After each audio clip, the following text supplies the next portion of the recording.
اعوذ باللہ من الشیطان الرجیم بسم اللہ الرحمن الرحیم الم تعلم ان اللہ لہ ملک السماوات والارض، کیا تم جانتے نہیں کہ اللہ ہی کے لیے ہے آسمان اور زمین کی بادشاہی؟ یعذب من یشاء ویغفر لمن یشاء، وہ سزا دے گا جس کو چاہے گا اور بخش دے گا جسے چاہے گا، واللہ علی کل شیء قدیر، اللہ ہر چیز پر قادر ہے۔ یا ایھا الرسول لا يحزنك الذین یسارعون فی الکفر من الذین قالوا آمنا بافواہہم ولم تؤمن قلوبہم۔ یہ پھر ذکر آ رہا ہے، لیکن یہاں بھی گڑبڑ ہے معاملہ سورہ بقرہ کی طرح۔ منافقین پر بھی انطباق ہوگا اس کا، اور اہل کتاب کے بھی وہ لوگ جو ان کے طرف کے منافق تھے، جن کا میلان اسلام کی طرف بھی تھا، چاہتے بھی تھے کہ مسلمانوں میں شامل رہے، لیکن وہ اپنے ساتھیوں کو بھی چھوڑنے کو تیار نہیں تھے۔ تو یہ جو بیچ بیچ میں مذبذبین بین ذالک تھے، یہ دونوں طرف کے لوگ تھے۔ یا ایھا الرسول لا يحزنك الذین یسارعون فی الکفر، اے رسول صلی اللہ علیہ وسلم، نہ غمگین ہو آپ ان لوگوں کی سرگرمیوں سے، بھاگ دوڑ سے، کہ جو کفر کے ضمن میں بڑی سرگرمی دکھا رہے ہیں۔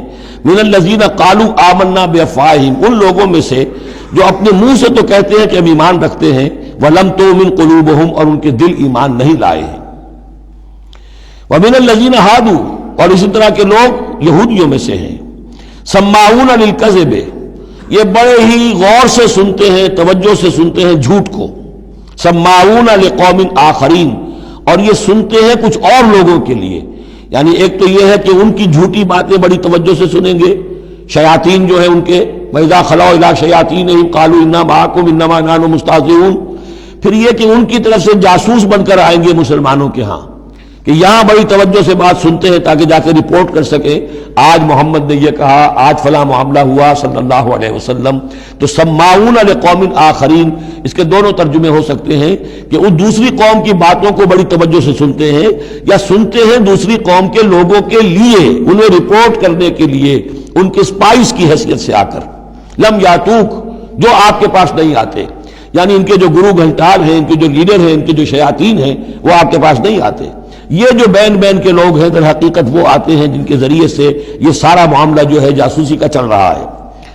یحرفون الکلم من بعد مواضعہ، وہ کلام کو پھیر دیتے ہیں اس کی جگہ کے اور موقع اور محل کے معین ہو جانے کے بعد۔ یقولون ان اوتیتم ھذا فخذوہ، وہ کہتے ہیں اگر تمہیں یہ شے مل جائے تو لے لینا۔ کوئی مقدمہ ہے، وہ لا رہے ہیں حضور کے پاس، پہلے سے طے کر رکھا ہے، اگر تو فیصلہ یہ ہوگا محمد کا ہم قبول کر لیں گا، اگر یہ فیصلہ نہیں کریں گے ہم فیصلہ رد کر دیں گے۔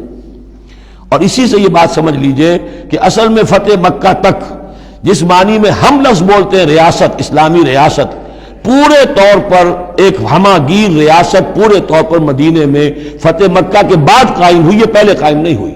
ورنہ کسی ریاست میں دو جوڈیشل سسٹمز نہیں ہو سکتے، ایک ریاست ایک عدالتی نظام۔ یہ لوگ جب چاہتے تھے حضور کے پاس آ جاتے تھے، جب چاہتے تھے کسی اور یہودیوں کی عدالت میں لے جاتے تھے۔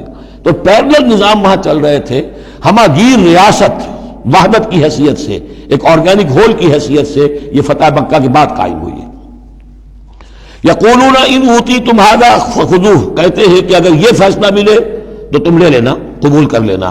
وَإِن لَّمْ تُؤْتَوْا فَاحْذَرُوا، اور اگر یہ شے نہ تمہیں ملے، نہ فیصلہ ملے، یہ ڈگری نہ تمہارے حق میں جاری کی جائے تو پھر بچ جانا، کترا جانا۔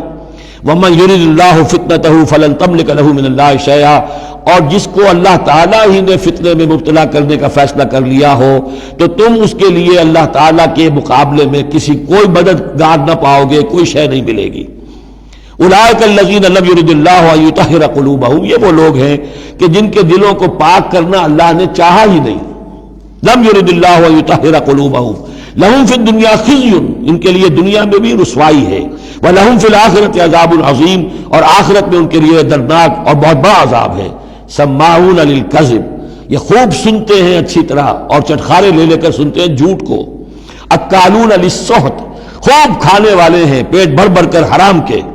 فَإِن جَاءُوكَ، پھر اگر یہ آپ کے پاس آئیں، فَحْكُم بَيْنَهُمْ، آپ چاہیں تو ان کا مقدمہ لیں اور فیصلہ کریں، او عارض عنہم، آپ چاہیں تو ان کا مقدمہ لینے سے انکار کر دیجیے، کیونکہ نیتیں ان کی نیک نہیں ہیں، وہ آپ کا فیصلہ لینے نہیں آئے، طے کیے بیٹھے ہوئے پہلے سے کہ اگر فیصلہ یہ ہوگا تو قبول کر لیں گے ورنہ ہم لوٹ کے آ جائیں گے۔ تو ایسے لوگوں پر اپنا وقت ضائع کرنا جو ہے اس کو کوئی ضرورت نہیں ہے۔ لیکن یہ کہ اندیشہ یہ ہو سکتا تھا کہ یہ جا کے پروپیگنڈا کریں گے، دیکھو ہم تو گئے تھے محمد کے پاس مقدمہ لے کر، یہ کیسے نبی ہے، رسول ہے، یہ مقدمے کا فیصلہ کرنے کو تیار نہیں. تو یہ جو اندیشہ ہو سکتا تھا اس کی پھر آگے اللہ تعالیٰ کی طرف سے حضور کو اطمینان دلایا جا رہا کہ آپ پرواہ نہ کریں اس اندیشے کی. فَإِن جَاءُوكَ فَاحْكُم بَيْنَهُمْ أَوْ أَعْرِضْ عَنْهُمْ، اگر وہ آئیں آپ کے پاس اپنا مقدمہ لے کر تو چاہے تو آپ فیصلہ کریں اور چاہے اعراض کریں. وَإِن تُعْرِضْ عَنْهُمْ، اگر آپ ان سے اعراض کریں گے، ان کا مقدمہ جو ہے فیصلہ کرنے سے انکار کر دیں گے، فَلَن يَضُرُّوكَ شَيْئًا، وہ آپ کو کوئی ضرر نہیں پہنچا سکیں گے. ان کے مخالفانہ پروپیگنڈے سے قطعاً کوئی آپ کو ہراساں ہونے کی ضرورت نہیں ہے.